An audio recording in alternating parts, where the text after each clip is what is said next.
Hi everybody, good morning, good morning. We're gonna do another quick video that I'm gonna post under the instructor's notes.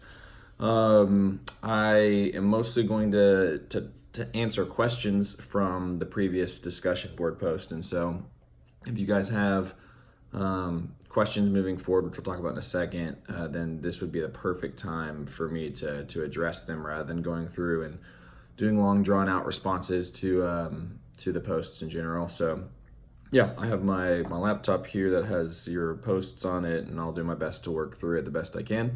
I'll answer the questions I think are most pertinent every week, and I'll drop names too so that you guys can feel really important. So the first thing I want to talk about is broad. It's not answering a specific question. It's more in response to your responses in general. And it's something that is so important. In fact, I think it's maybe the most important thing that you can learn as you study and as you read and as you think through, any topic, any field of study, really anything. And it's actually about asking questions. And I think the thing that's missing from a lot of your responses is, well, I think this thing, here's my statement, towards the thing that it is that we're talking about. And that's good that, I asked you to do that kind of stuff, but I also asked you to do questions. And, a handful of you did do questions, and that's good. Oftentimes those questions are, they are leading questions. They're questions that are like, well, I think this thing. Do you think that thing also? And that's not necessarily the best way to learn. I'm going to actually suggest to you that I think the best learners, people that are most likely to find answers to things, are those who ask a lot of questions, which stands to reason, but it's surprisingly and startlingly lacking in popular interactions with people. So that's why much of public discourse is gone. Discourse is just an open conversation around what may or may not be right, wrong, true, whatever.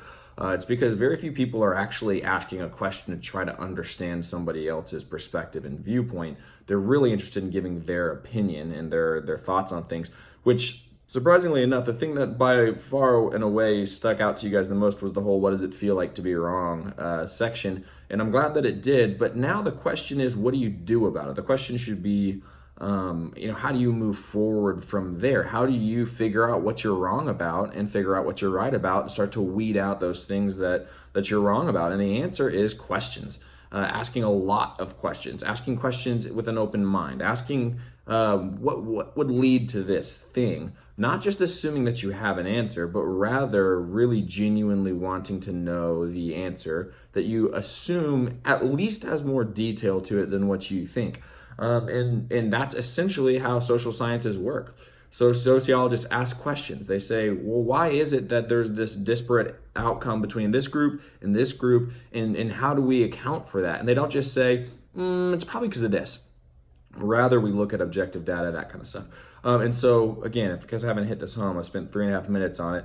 Ask a lot of questions. Secondly, we have to talk about relativism and the difference between relativism and on one side and complete objectivity on the other side. Relativism is the stew in which millennials are swimming. It is literally, you've got your truth, I've got my truth. It's a thing that we talked about last week. I talk to students about it all the time. They are flabbergasted if you'd suggest that there's just one truth about any one thing, because they're like, well, that could be manipulated and changed by any number of different people and that kind of stuff. And it, in large part, it's pretty much the death of the expert. We've seen this, is that the people have decided that since scientists can be wrong and have been wrong in the past with some amount of regularity, that must mean that anybody's opinion is as good as the next person's opinion, which hopefully you can see through as a shallow assessment of understanding. The idea that there are no experts and that anybody should be able to comment on any number of given things is a scary thought. And I think it's also led to where we're at politically. And we'll talk about politics here in a second. And so it's a scary thought. We should definitely listen to scientists and we should listen to other people as well. But the idea is we should measure and balance how much we're listening to those people and why we're listening to them. So when a climatologist, or 97% of climatologists, say, hey, climate change is real and it's happening because of humans, at least in large part. And the other 3% either say we don't know for sure, which is pretty much what they say, or it's not necessarily the case. Then we should listen to them. Rather than listening to somebody who's not an expert in climatology, we should say, okay, thank you for your opinion, person that is in no way scientifically trained in studying climate, but rather has an opinion.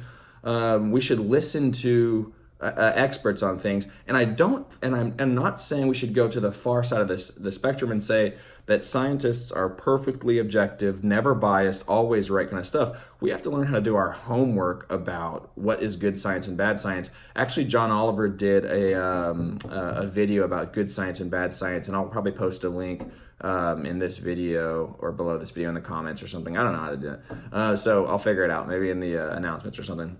And so, we have to figure out what good science and bad science is. And I'm not saying accept science wholesale, but we can't go to this other side of the spectrum and throw the baby out with the bathwater and say, everyone's opinion is just as valid as the next person's opinion, because that's not the case.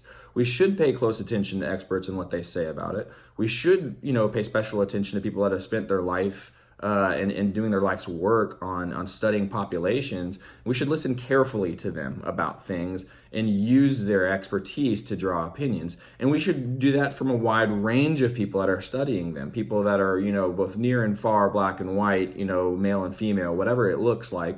We should get our information from a wide variety of good sources, but those sources are not all equal, okay? And we have to learn that. That's a really tough skill to learn.